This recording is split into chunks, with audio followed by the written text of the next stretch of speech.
When's the last time we talked more about swimming than we did about football? But tonight, we got to entertain the conversation with the great Katie Ledecky. If you're watching any of the Olympics, so you are, some you're not. But tonight, we'll focus on opening day in Gainesville. Yeah, it started. It's there, ready to go. And football is underway. We're happy about that. So tonight on the program, we hope if everything works right, we'll be soon talking to Nick Torre, our friend Tony Barnhart up in Atlanta. We're going to catch up with him as well. And also we've got Dan Bond out in Dallas, who wrote something this week about the helmet-to-helmet communication. So want to hear your opinion. Do you feel it in the air? Are you feeling Gator football yet? Well, it's time. It's time to go. The Buddy Martin Show is on the air. Buddy Martin, call him up and tell him what you're thinking, but be kind because he's doing the best he can. Better, stronger, faster. Mama says that alligators are ornery because they got all them teeth but no toothbrush. Hey, what if the voice calls while you're gone? Take a message. Bye. You ready, champ? I'm ready for this my whole life. I'm incapable of small talk. But that's why you love me, right? Kind of intimidating to be in the presence of so many great athletes.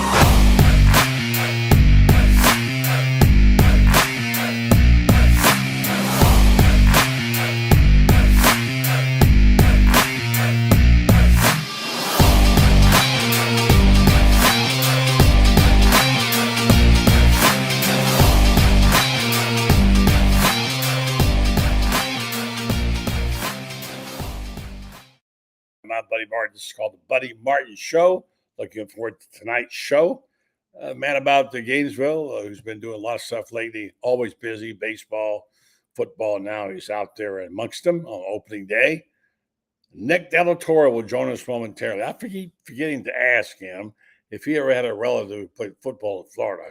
It was an all-conference center named Steve Torre. I don't know. We'll find out. Also tonight, the great Tony Barnhart joins us from up in Atlanta, talking about the other SEC schools kicking it into gear. And we're going to pick up on some things that were storylines during the week, like the helmet-to-helmet communication. We've got Dan Bond out in Dallas standing by for that. Right now, it's time to go to the Orange and Blue Room and connect with one of the most informed reporters. He would be what I call a peripatetic, which is to say he gets around a lot of places. He's a busy dude. If you're lucky enough to catch him on Gators Online, that's always good. If it's baseball season, he'll probably be gone for 3 or 4 months. But back, and I want to get right. First of all, good evening to you, Nick. Thanks for joining the program. Yeah. We're just setting up baby furniture. Due date in a little over a month. So, my man. That's one. Is this first child? First child, yeah. Oh, my word. What a special occasion, man. Congratulations. Fantastic. You. Yeah. There's nothing better. And I just say one thing, I know everybody will give you advice. It's impossible to know how much you can love that little child. You just don't even know. You think, oh, my gosh, that's my flesh and blood, man. And it is an amazing ride, and there's only one problem. There is no manual on how to raise them. Yeah, it's a little girl. So I told my wife, I said, listen, if it was a boy, I'd be able to do the discipline. I'd be able to say no. I said, but it's a girl, so no, she's good cop, bad cop. She got her right around your finger. You can forget about that. Yeah. Daddy's girl, you got no shot here. So that's wonderful. Do you have a name picked out yet? We do. We're naming her Frankie after my dad. My dad's name is Frank. So we gotta come up with a very feminine middle name in case she doesn't like Frankie. Yeah, Frankie. Yeah. But we like it. It means a lot to us. So hopefully she'll like it eventually. Family names are special. You never know, when you're going to get one. I found out, unfortunately, many years later, too late, that my middle name goes back almost 200 years. And my family, and I would have given it to Brendan in the middle had I known that. I missed the opportunity, but my grandson has it, so it's Francis. There you go. Yeah. So So anyway, so that's congratulations to you and your wife. We're looking forward to the big day, man. That's huge. That's huge. Really good. Well, today was a pretty big day for a few people. It doesn't seem to be quite lighting the fire like I remember other seasons when it was crazy on opening day, But there is a certain level of interest. I don't know if it's more business like, and that's that you say. Uh, so I thought the press conferences were interesting yesterday. I really enjoyed them. I learned a lot listening to this press conference and going back over the manuscripts, what have you. Uh, but and I thought Billy's attitude, and I noticed some of it in yours. Your comment, I asked you about your comment. I thought it was really interesting. I've covered 4 coaches at Florida. Billy Napier doesn't look like a man who's afraid of losing his job or something to that effect, right? Mm-hmm. Yeah, I mean, to coach at this level, you have to have an ego. You can be the nicest guy. You can donate 90% of your salary to charity. To coach at this level, you are at some level a narcissist or you have an ego. You don't get to this level of success without having some of that in your personality. When I got to Florida, buddy, in 2013, Bill Muschamp had been beating his chest all summer because they were, in his words, a game away from the national championship. If USC beats Notre Dame, it's Florida getting their butt whooped by Alabama in the national championship game and not Notre Dame. And then I get there and it's 4-8. And I wrote, trying to be a columnist at 24 years old, having covered 11 games ever, wrote that, hey, he should be fired. You're an expert. You're an expert. Wrote that he should be fired. And going into that next year, you get at the time, Jeremy Foley, we're 1,000% confident in Will. And whenever an AD is going out in the public and saying we're 1,000% confident in something, you can cut out 2 or 3 of the zeros in that. And that's the actual percentage of confidence they have. So to me, I've seen what Will, from when I got there, beating his chest, we're so good, to what it looked like by the time they got, even before that Georgia game, because we all went into the Georgia game in 2014 thinking Georgia's going to beat Florida and he's going to get fired after this game. They beat Georgia. And then they go and they lose to, I think it was Missouri the next week, and he gets fired.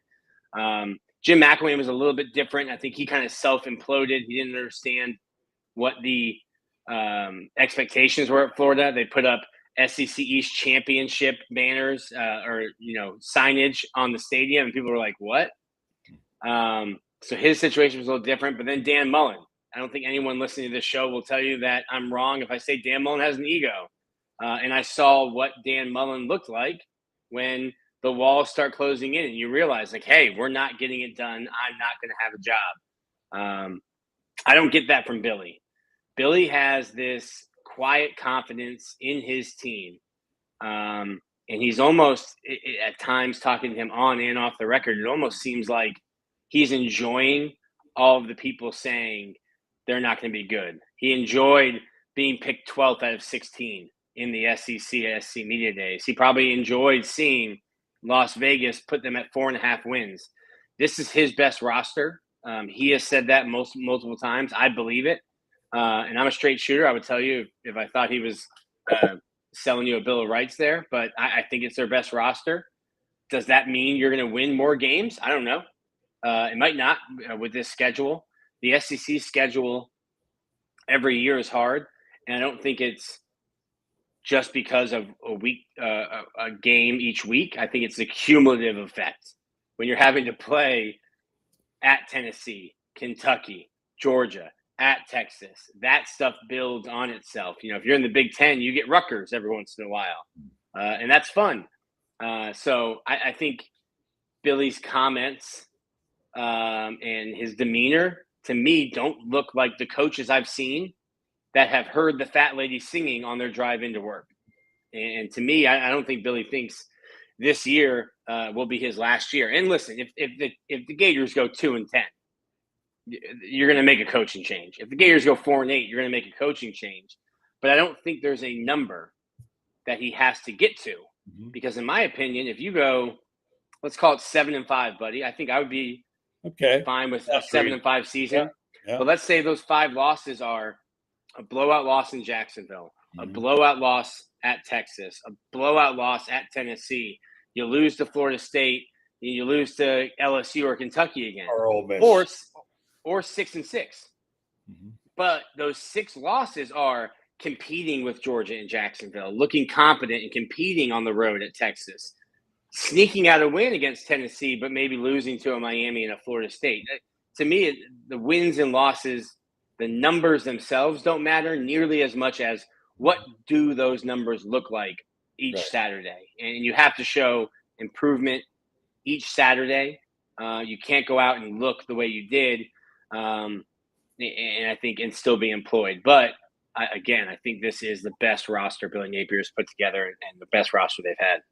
I can't say that I disagree with anything you said, actually. And even I want to get your take on the mood and the persona, the composure, the body language. But I want to go back to something that you brought up, and I didn't mean to go into it this early, but you brought it up.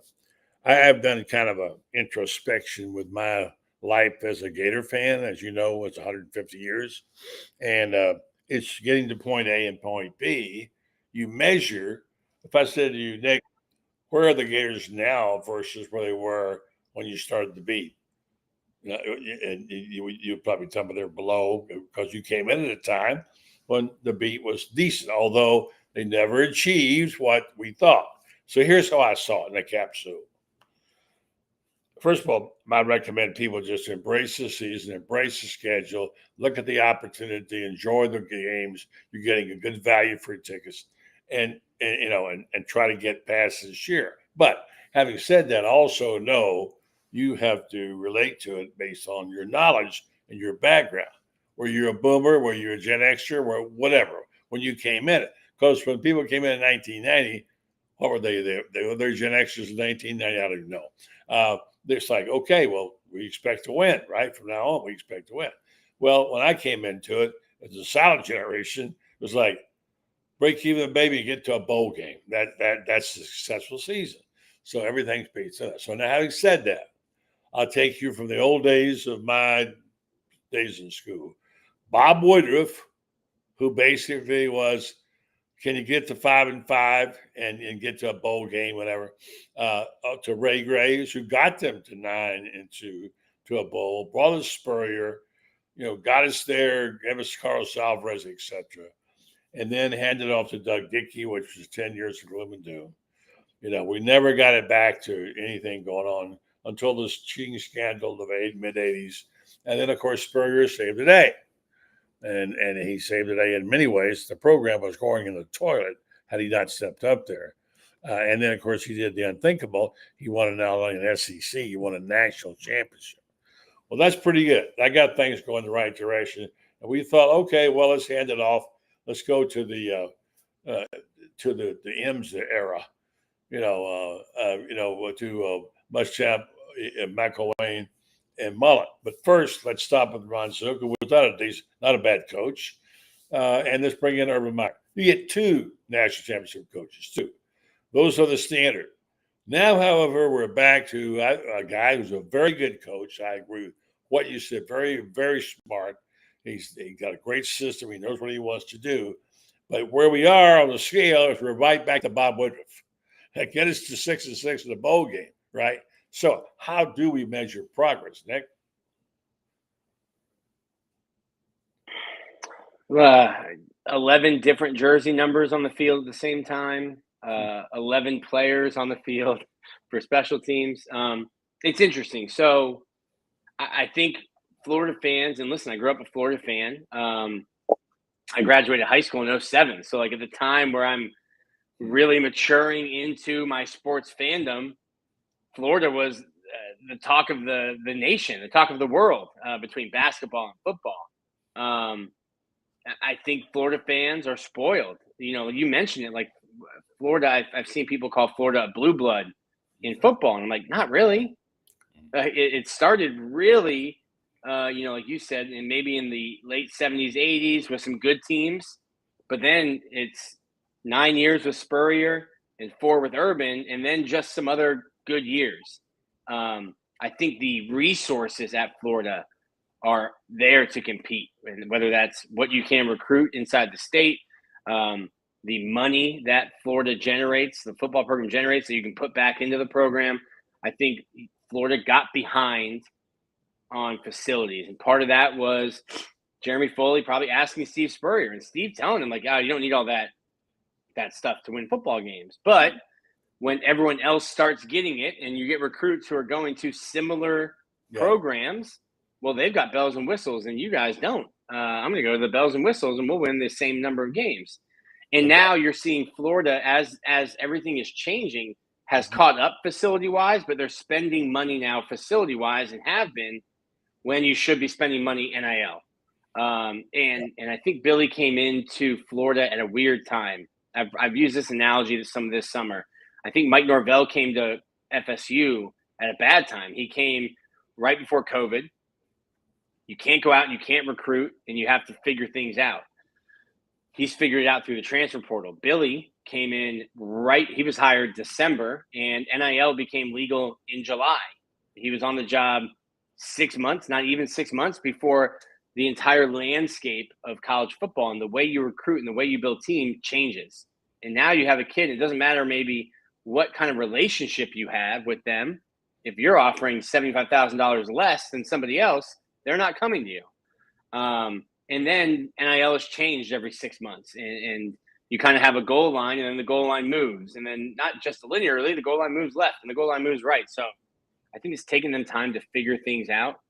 NIL wise, they also did not want to do a, quick house flip with the transfer portal. I agree with them to an extent that I still think even with NIL and even with the transfer portal and how many guys are going into the transfer portal, I still think you need to build your operation, build your program through high school recruiting. That's the way you build a foundation, and that's how championship teams will be built. And then you use the transfer portal to kind of fill in holes where you need to fill them in. That's what they've done. But I think that a lot of Gator fans look at FSU and the success that Mike Norvell is finding and the way they're doing it through the transfer portal, and then look at other teams and see the success they're having in the transfer portal and think, well, why aren't we doing that? And a big part of that is NIL. A big part of that is, too, the Florida Gators that this generation of recruits that they're trying to get on campus doesn't remember the Gators that we remember, buddy. They don't know Steve Spurrier in the 90s. They know Tim Tebow as the guy on TV on Saturday night. Yeah, not even sure how to spell Tebow. I understand.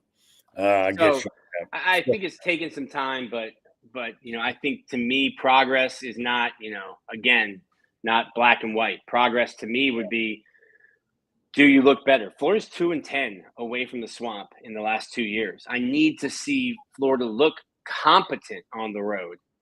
They don't have many road games. The whole district, Nick. You have 7 games, so I mean, it's going to be a good year for that. We're going to bring Tony Barnhart in just a second, but I want to touch bases a couple of things to you first, not related to that. I don't follow recruiting, but there were a couple of stories today. Maybe you can tell me this. First of all, who's Aaron Childs? Man, everybody's talking about this guy like he's the second coming. I mean, I got to see this guy. He's about to be somebody special with speed and strength and whatever. So, have you seen him yet?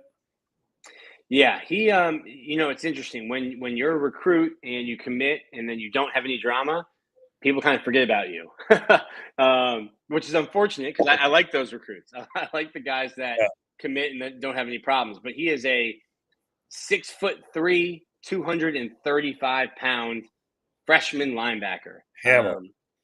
Seeing him in person does not look, and he's one of the rare freshmen now that did not enroll early. So a little bit behind a guy like Miles Graham, who was there in the spring, who plays the same position.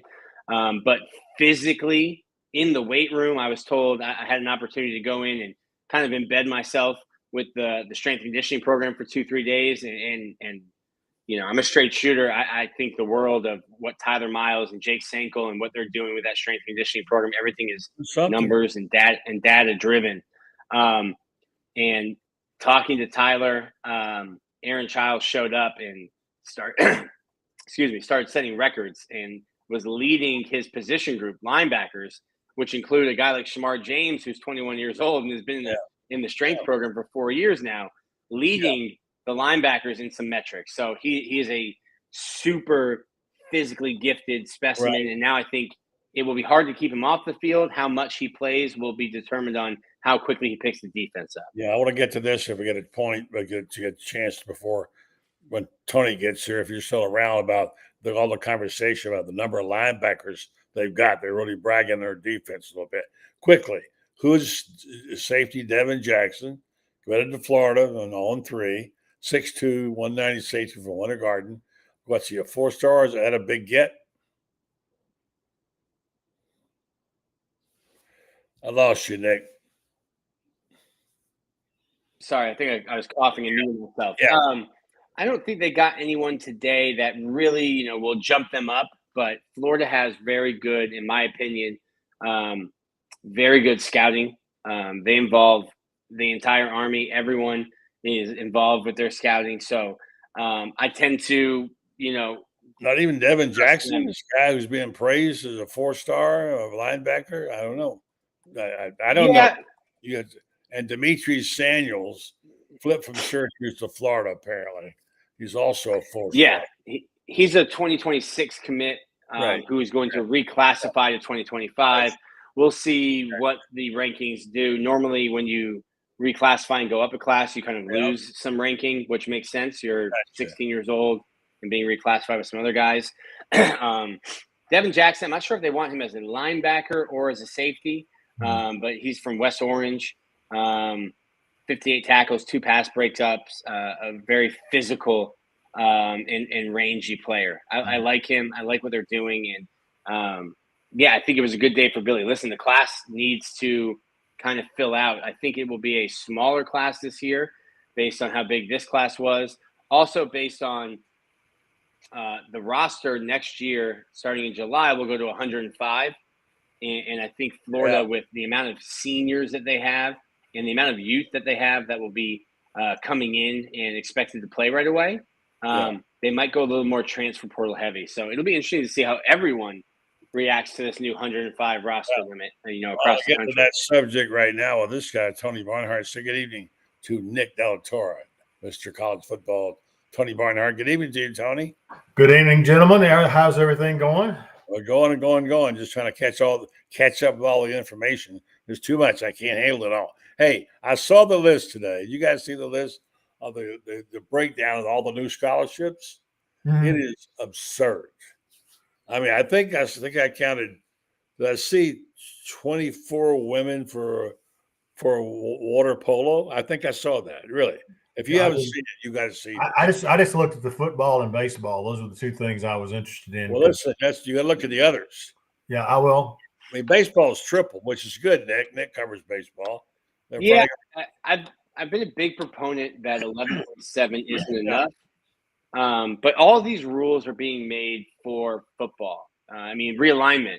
You're going to have a girl who's playing soccer at UCLA because she wanted to stay home and get a good education, and her parents to come see her have to go on a weekend to Rutgers to play a conference game. Mm-hmm. And the amount of money that these non-revenue sports will now be spending is going to have to be – the bill's going to be footed by football, which is making plenty of money because of realignment. But getting back to baseball, that number, I just think with the number of scholarships that are going up, we're going to lose a lot of baseball programs. There's going to be a bunch of schools that won't be able to financially fund all these sports. And baseball is, unfortunately, obviously a former college baseball player, baseball is a sport that's expensive. And outside of a handful of schools, if that, is not making a profit across the country. So I like that baseball gets more scholarships. I know the coaches like that they're able to offer full scholarships, but I think we're going to lose a lot of D1 baseball programs across the country just because financially it won't make sense. Well, thing about baseball is the coastal Carolinas of the world have a shot. The budget numbers with 11.7 scholarships, they could compete. Now that they simply won't have the money to do it, and you're going to lose the Cinderella part of the baseball tournament. Well, NIL is changing that. You still have NIL as well. There's schools that spent $5-6 million in the transfer portal this offseason in baseball.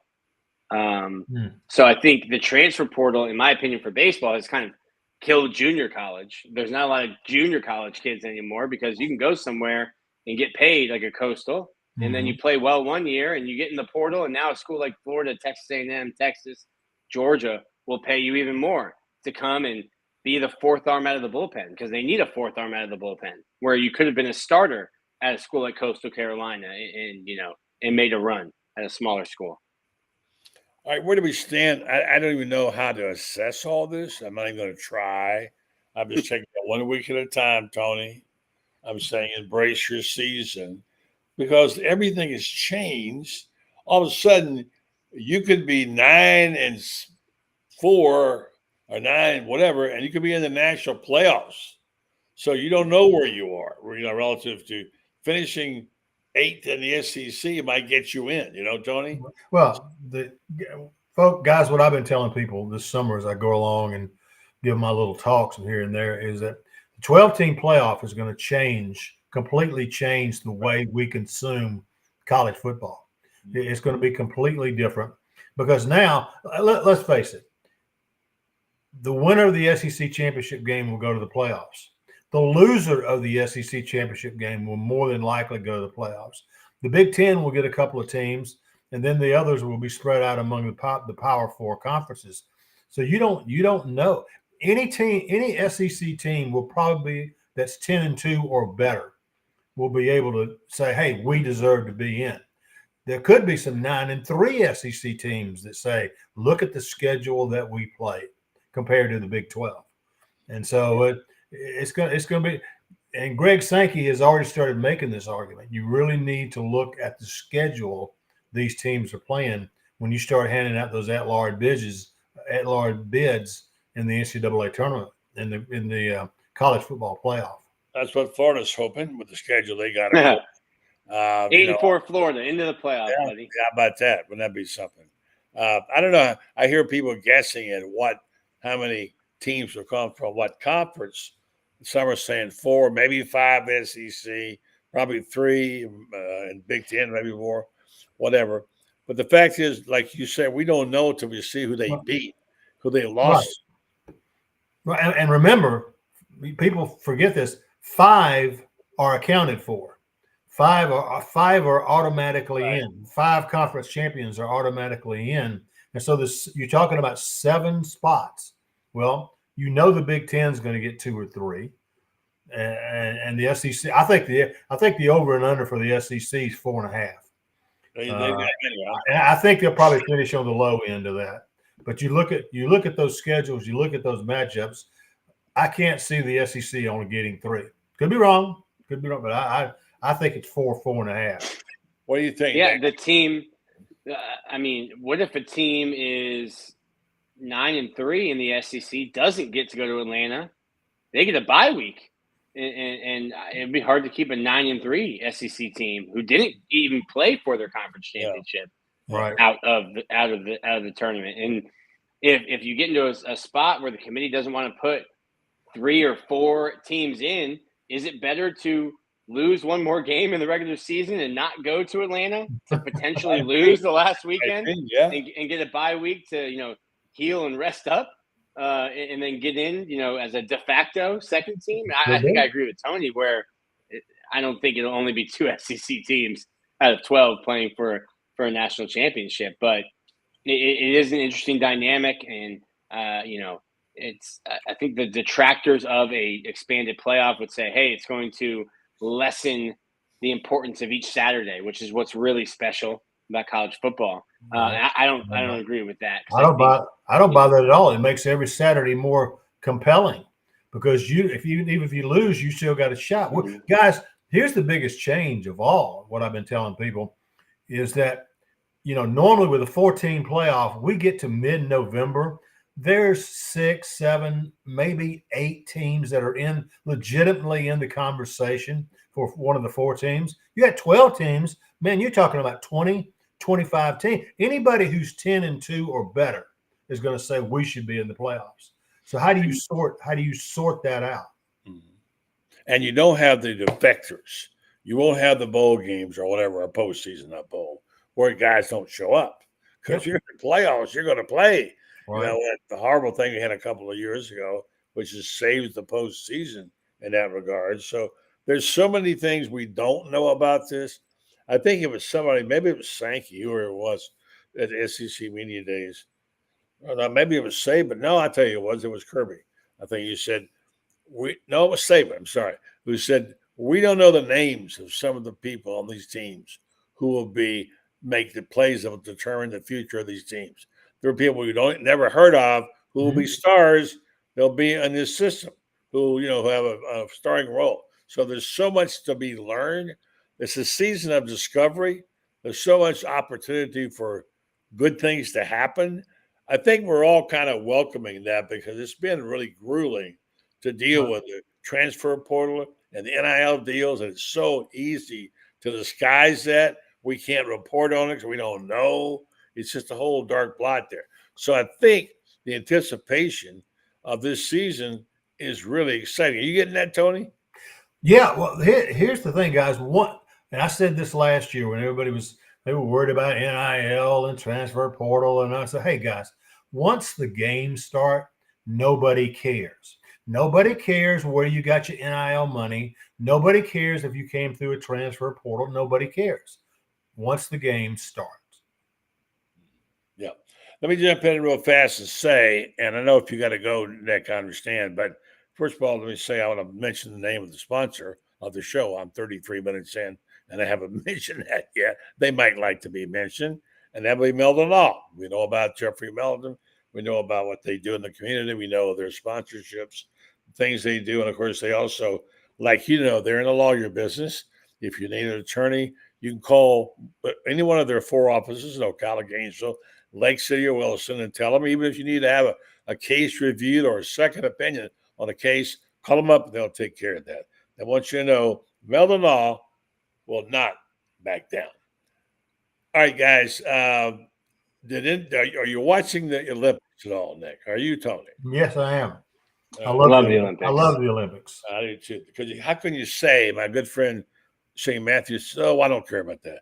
How could you be a competitor and not appreciate the fantastic competition? I mean, Katie Ledecky, are you kidding me? I mean, my gosh, what's that, 8 straight? She's going to gold again today at 1,500 meters. Give a shout out to her Florida boys. Did you hear it, Nick? Yeah. That 1,500 is her race. I love watching. Yeah. I love watching her compete in that because you get at some point of the race, her going one way in the pool and the entire field swimming the other way. That she has lapped them. You got that again today. But yeah, I love the Olympics. I think there's nothing cooler than competing for your country. Obviously, the United States, we all have a lot of pride in them, and we are very good at the Olympics. My wife was an elite level gymnast, so she's gotten me into watching gymnastics. She can actually tell me what they're doing in the air, and I'm like, "What do you mean?" She just spun around like a twister. I have no idea how do you even know? So I've taken a real interest in watching the gymnastics, and then swimming, soccer, basketball. I watched fencing. I don't know how you score fencing. I think it's whoever gets poked the least wins. And then, coming up in like 10 days or so, we get all of the running and track and field aspects of it, which is fantastic as well. And if you haven't seen the rugby walk-off score to win the game, unbelievable! You've got to go see that. Well, that's fantastic. That was like Auburn, Alabama kick 6 levels of walk-off. I mean, literally, the ball carrier ran over the defender, and after she ran over the defender, there was nobody in front of her. Nobody. And boom, buddy. I can tell the reason that you and I like the Olympics is we grew up in the newspaper business. We like stories, and the Olympics has great stories of how far people have come in their lives, what they've overcome, on and on. That's what I like about Olympics, just the stories. I mean, Simone Biles, think what she did the other day when she injured her leg. And you wonder if she's even willing to compete. And she comes back, and what a competitor, what a fantastic finish for them to win the gold like they did. She is a stud, I'm telling you. No, it's good. It's good stuff. It's good stuff. It really is. Yeah. Anything else that catches your attention in the Olympics department that you like, Nick? Anything else you caught there? Yeah, Gainesville native. I'm watching. I watched the entire Netflix documentary called, I think it was called Speed or Sprint. Noah Lyles, Gainesville native, was committed to Florida but turned pro before he got here. He won the 100 and 200 at the World Championships, only the third person in history to do that. Right. And I think he's going to be trying again in the Olympics. Someone in the comments can tell me if I'm wrong, but I think he's going to be running the 100 and 200, looking to win gold in both. The 200 is his event. That is his first love. He is the odds-on favorite for that. But looking forward and pulling for a Gainesville native to create some history. Yeah, for sure. I've enjoyed that. I've watched it all pretty much. Unfortunately, people got turned off by the opening skit they did on the Last Supper, which I didn't even see, which is once I saw a clip, is distasteful. Advertising was canceled, whatever. But I can't let one political statement throw me off on this fantastic festival of competition every 4 years. I think you probably guys have both covered them. It's just like Tony said, it is full of great stories. So I am really enjoying it. All right, guys, give me a quick projection here as on the SEC.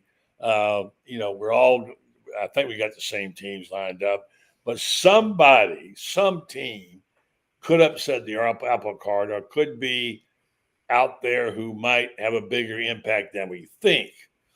One of the teams that's been getting a lot of play, not as a competitor, but as to compete, but Florida's suddenly been discovered by people. Well, they're a good dark horse.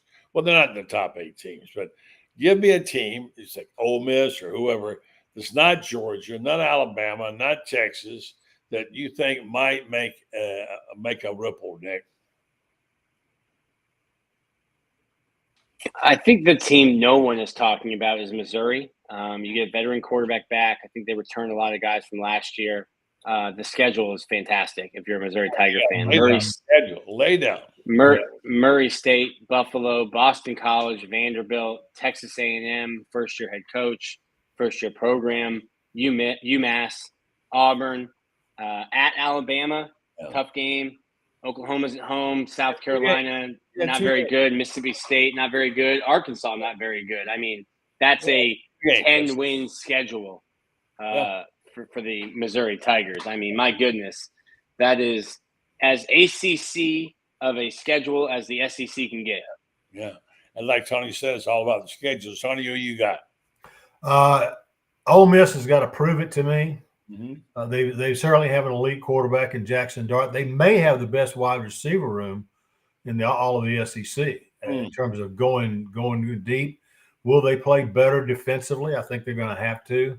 But everybody's hyping Ole Miss. They've got talent, but last year they went to Athens and just got their doors blown off. Mm-hmm. And Lane Kiffin says, "Hey, we got to be more tough and more physical." Right. They only, again, won 11 games for the first time in school history. Only lost 2 games to Georgia and Alabama. Yeah. So I think you got to keep your eye on them. And you're right. Their schedule, I don't think their schedule will blow you away. Yeah. I'm going to ask this question and let you guys go. At least let Nick go. Maybe Tony can stay for one. This question is about Florida. Tony, I don't know if you've been a follower or not, but Ben Sass, as far as president, has stepped aside. And because of illness in his family, and so the new president is the interim president who was the president before. Fox will be back. Some people are saying this is going to help Scott Strickland, who was obviously hired by him, and it will help Billy Napier. Will it have any bearing at all, Nick, on the football program? Yeah, I don't know what the timeline is for hiring a new president. And as the interim president, who was very, very tied into academics, wanting to get Florida to being the #1 public college in the country, more so than football or sports, and being an interim basis, I don't know that you're really looking to sign off on major decisions like that. And it is a major decision. Florida the University Athletic Association makes enough money that they give the University of Florida a check every year and pay them. So it's a major decision. I don't know that if Florida has to make a tough decision, if that's something Kent Fox is going to do. So potentially it could happen. I think ultimately Scott Strickland's job is tied to Billy Napier and to a lesser extent Todd Golden. I've said it before. I've even said it to Scott. I don't think you get to hire 3 football coaches at the SEC level. He's already hired 2. So I don't know that, and I think that's also why you see how much more money and resources Billy Napier has gotten. I had a coach when we were doing our whole announcing all of these hires in Army. A coach in the Big Ten text me and go, what did Billy do? I would love to get some of that on my staff to help me out. So the resources that Florida is directing towards football is more than they ever have. If you next time you have Urban on, ask him how many staff members he had during his 5-year run. Speaking of fact, I think. Hey, real quick before I let you go, how big is it getting the shortstop back this year? He announced that he'll be coming back, and that's a big plus for the baseball program. Colby Shelton made it official; he'll be back. Yeah, he was a draft eligible sophomore, so it makes sense. Like Ty Evans coming back, I think is more surprising because Ty Evans was a junior, so he doesn't have the leverage next year. Getting Colby Shelton back is huge, though. I think this was the best draft that Florida has had, high school player wise and past roster players wise. In at least 6 years. The guys that they were able to get through the draft, I think Florida should be really, really good. Baseball America put out there way too early, top 25, and had Florida at second. That's just what you come to expect at Florida with baseball with Kevin O'Sullivan and Chuck Girolman and their program. Great stuff. You can read them. Tell them where you can get how to sign up for On 3 and what you do. No better time than right now. We're 1 month away from Florida, Miami. Huge game in the swamp. Go to GatorsOnline.com. You can see what I write. Join our message board community there. I spend more time, believe it or not, buddy, I spend more time on the message board than I do on Twitter. I believe it. And I'm on Twitter a lot, too. You can follow me on Twitter at Torre. It's just my last name. Always appreciate you having me on, buddy. You've always been good to me. It's hard to believe I'm going into season 12. That's amazing. Wow. Is it 12 for you? Dude. Season 12. You're getting to be an old timer. You're going to catch me soon. Great stuff, Nick. Thanks. Yeah. Congratulations on the baby. All right. Thank you. Thank you so much. Have a good one. Have a good night, guys. Thank you. And I want to get Tony on one more second here. While I tell folks about our other sponsor, I want to hear about his book. And that is our sponsor. I told you about Meldon Law. Of course, they've been with us for a long time. We also have TitanMRI.com. They have a terrific program from Gainesville. If you're in the area and you want to need an MRI, they'll custom make the date for you, the time. If you can't come during the day or make it night or weekend, they'll get you in. They also are aware of how claustrophobic you can get in an MRI. They do everything they can to make you comfortable. And by the way, if you don't have insurance, they'll take cash or card. Really terrific operation. Check them out, TitanMRI.com. Tony, how's the book going? It sounds like the last time I talked to you, you had a wonderful get-together with your friends and a community celebration. We've had a lot of fun, buddy, and things are going well. Going to be doing a bunch of traveling in August. I'm going to be the king. I'm going to be the king of the Rotary clubs. I'm doing a bunch of those because it's a lot. It's a lot of fun. We have a big one at my church on August 10th. Yeah, I remember that. Big crowd's going to turn out there. As a matter of fact, they came to me and asked if they could open it up to the public, and I went, "Go ahead, guys." Yeah, I might sell a few more books. So we are going to be busy in August, going to Memphis, going to Dallas, going to a bunch of places. So it's fun. That's good. I want to bring this guy on while we ask this final question of you. The helmet communication situation is still unclear how it works. Dan Bond did a story this week about what some of the rules are. I don't know much about it. I read Dan's story. The people that we talked to, they're going to cut it off with 15 seconds to go. they say that the coordinators think it's going to be quite helpful. Tony, first of all, say hello to Dan. Hi, Dan. Hey, And Tony. Good to see tell, you. tell us about your thoughts on the helmet thing, Tony.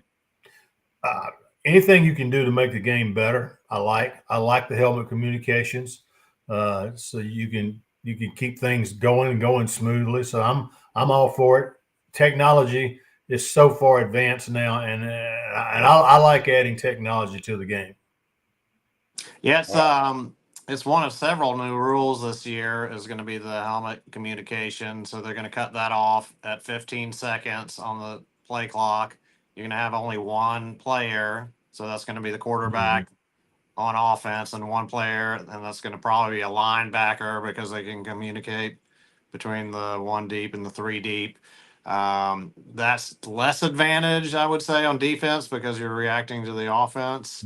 But the helmets themselves, I mean, that's been around since '94 in the NFL, and the college is finally catching up, kind of due to the cost and a little bit of the sign stealing, I believe, from Michigan the year before finally pushed it through.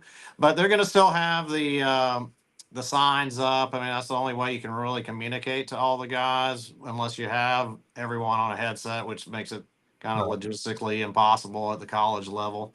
But it's exciting. You know, that's going to be great for the up-tempo teams like Tennessee, Ole Miss. Can you imagine Spurrier being able to just on the fly call in some of those old plays? You know, that would have been great. He virtually did that. Right. Hand signals, yes. The Werfel, we used to call it, the merger of the two people, a spurful, I think, where you get Danny come up the line of scrimmage, wait till the last second, flash a hand signal, Danny would move a guy, and boom, he virtually did that with hand signals. It was devastating.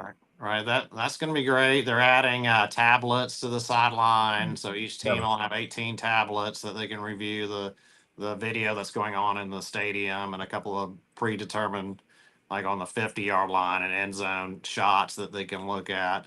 So you can have 18 tablets, but not 19 tablets, because you wouldn't want them to have 19 tablets. That would be unfair.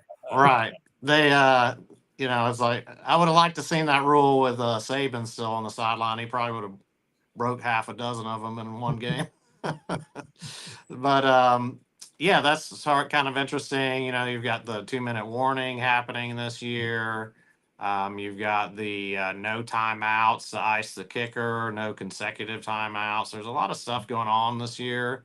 You know, we had started the running clock last year, so they're getting more and more like the NFL. And the NFL today announced that they're going to preseason not have the chain gang and test an eye in the sky technology for first downs, and they're predicting 40 seconds quicker, you know, to do that. And it's all about, you know, making it quicker, making it more television friendly. You know, they're cutting those big multi-billion-dollar checks, ESPN is. So what they want to do to make the game go quicker is what we're going to see. So that's good, though.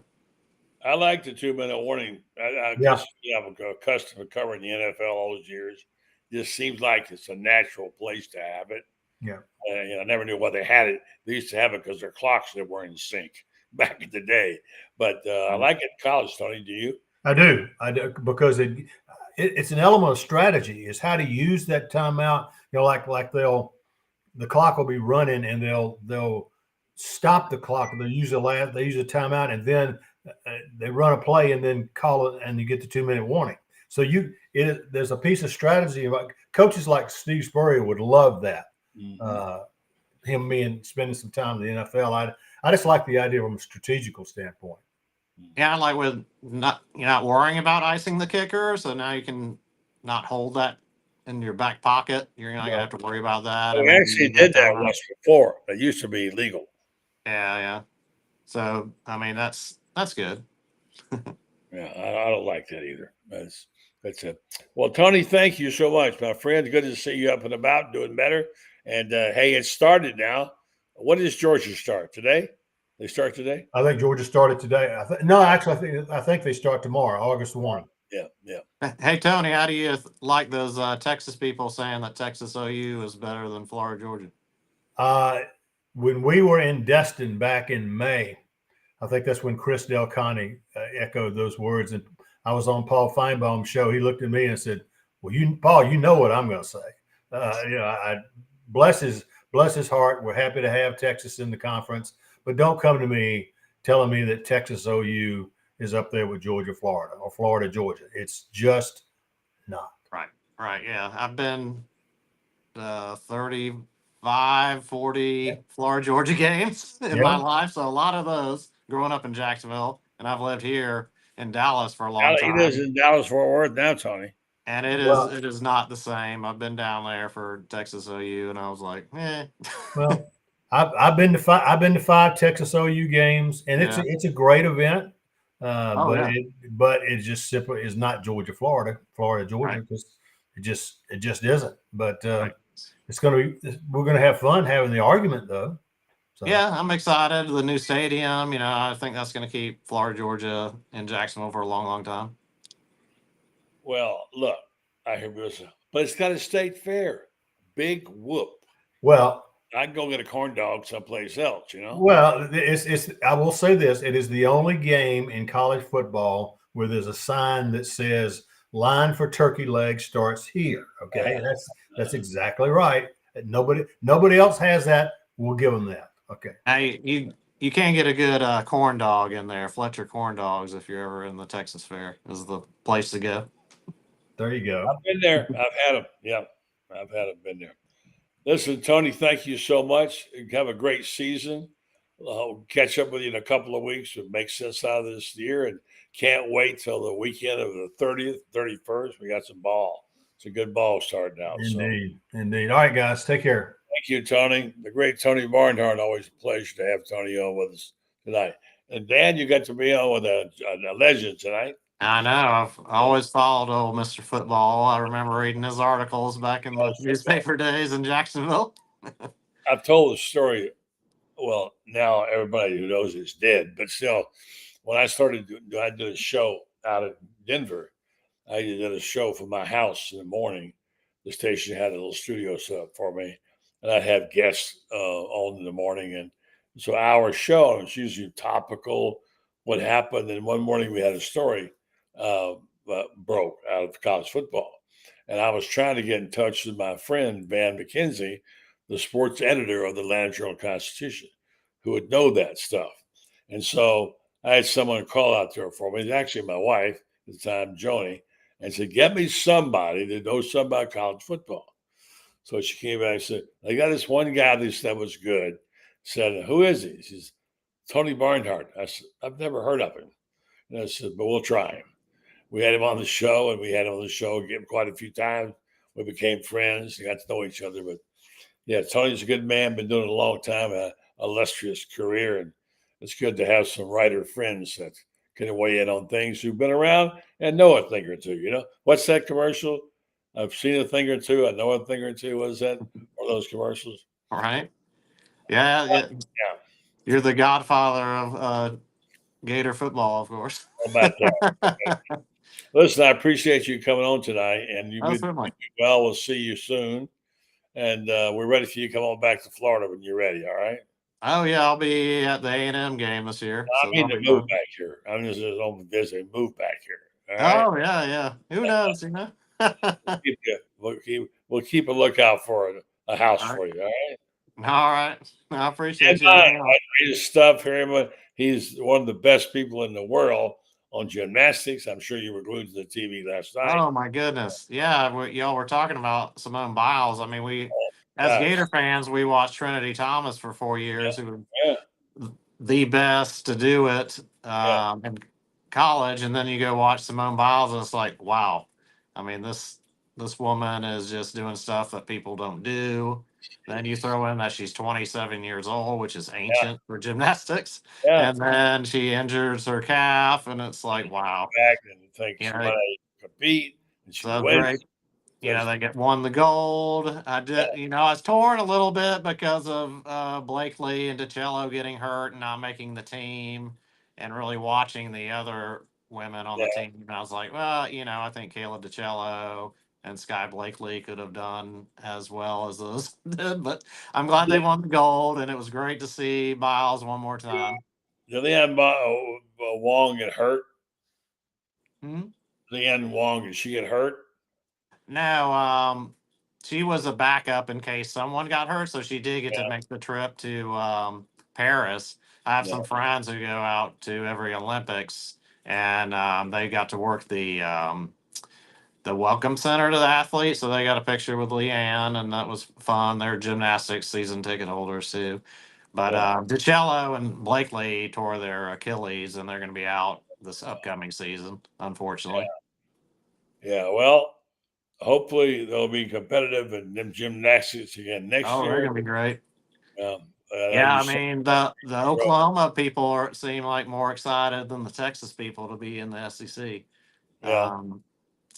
I heard a lot of that at the gymnastics meet for the national championship. They were excited about Florida, being in the same league with Florida, and same with softball. They were all looking forward to that road trip down to Gainesville. So we'll see how many OU people and Texas people show up in Gainesville for softball season. For sure. Hey, great stuff, Dan. Thank you, buddy. You have a good one. All right. Thanks a lot. Great show. Dan Bond from out of Texas checking in with, as he does quite often. All right, folks, we're going to wrap it up tonight with a message from my sponsor and my friends over at Star Medical Research. Just checking my notes to see if I got everything in tonight to make sure. Talk about that, and leave the Rays. Well, the Rays did announce the new stadium today in St. Pete, and so that's met with mixed reaction. I think it's great. I mentioned Kate Ledecky to you. Giving a shout out to the Florida boys who trained with her. Oh, I didn't mention the Florida basketball team. We'll start off first tournament against USF in Jacksonville on November the 4th. So they're announced that today, opening in Jacksonville. And meanwhile, practices are going on. We'll be keeping you informed there. Go to our website, GatorBaitMedia.com. Check out Lauren Meadows. Has a couple of good stories up there. Dan Bonds has a story. So you want to follow what we do on Gator Bait. Appreciate you doing that. Meanwhile, Star Medical Research. They want you to know the importance of things like clinical trials. What are clinical trials? When you sign up for a clinical trial, you go in. If you meet their criteria, you have a group of people who will be tested. And usually speaking, it's a prescription for trying out. Make sure it's safe, then your doctor is okay with it. But one person will not get the pill. They'll get the placebo, or maybe two. And they want to find out how the reaction is to this particular prescription, tightly controlled. And then based on what they get that data together and they send it off to biomedical companies for more research so you'll know what's best for you. And they're particularly paying attention to this area and the indigenous things to the Central Florida area. So if you want to know more about this, go to rinstar.net, click on their clinical trials, find out who they are, what they do. I know the people there, I've known them for years. They're great people. And see if you can get involved, if you would care to. It'd be great for them, great for the community, and maybe great for you. Star Medical Research, seeking tomorrow's answers to the health questions of today. I want to thank my guest tonight. Good to hear Nick back on again. It's been a while since we've had Nick Torre on. He does a good job for Gators only. Covers really good baseball, but he does other things as well. Of course, it's always great to have Tony Barnhart, my good friend from Atlanta, Mr. College Football. He was on again tonight. Always a pleasure. We'll check with him every couple of months. And I texted Urban Meyer today and said, I need to get you on and catch up what's going on. He, of course, does the Big Noon show on ESPN. And I think Urban's due this year or next to be up with the Hall of Fame. So certainly he'll make that for sure. So that's what's going on there. And then, of course, you heard Dan. Always great to hear from Dan. He does a terrific job. He's a big Gator fan, but he also knows his stuff on certain things like gymnastics, as you heard. So that's what's going on there. Thank you very much for listening and for watching. Tell your friends and neighbors we're on tomorrow night with Orange and Blue Bloods. Ben Troop is back tomorrow night, so check it out. Thanks, folks.